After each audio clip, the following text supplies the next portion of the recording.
Hello guys, nandito tayo sa Woodtown Residences, isa sa pinakamaganda at pinakamurang townhouse dito sa Barangay Langkaan, Dasmariñas, Cavite. Tara, pasukin natin! Hi guys, good afternoon. Sa mga ngayong araw, i-treat lang.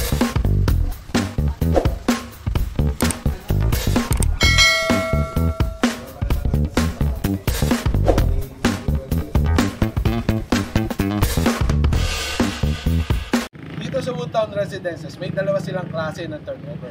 Merong complete turnover at merong semi-complete turnover. Tara, pasukin natin!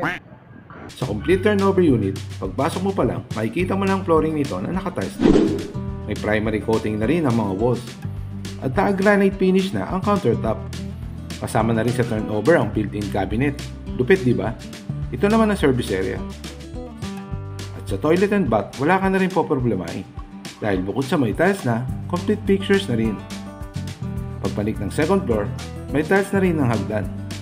At naka-tiles na rin ang flooring ng second floor. O pasukin natin ang unang room. Dito pa lang makikita natin na may mga built-in cabinet na rin at napakalawak pa ng space. At dito naman sa second room, naka-tiles na at may built-in cabinet na rin.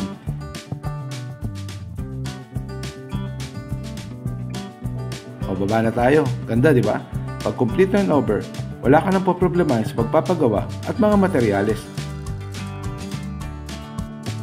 Dahil dito, ikaw na lang ang kulang.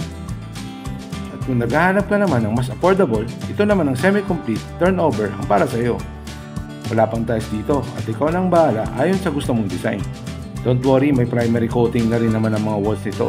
Ordinary tiles ang countertop at wala pang built-in cabinet. Ito naman ang service area. At sa toilet and bath, wala ka na rin po problemahin. Dahil bukod sa may tiles na, complete pictures na rin. Pagpanik mo naman, ikaw na rin ang bahala sa mga tiles. Open space pa sa taas, kaya kayang-kaya mo siyang customize. Kaya nga semi-complete eh. O di ba lupit na ng semi-complete? Ano pang hinihintay mo?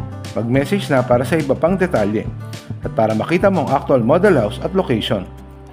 For as low as 10,231 monthly amortization through Pag-ibig financing pa, makakakuha ka na rin ng pinapangarap mong sariling bahay. At dito lang yan sa Woodtown Residences.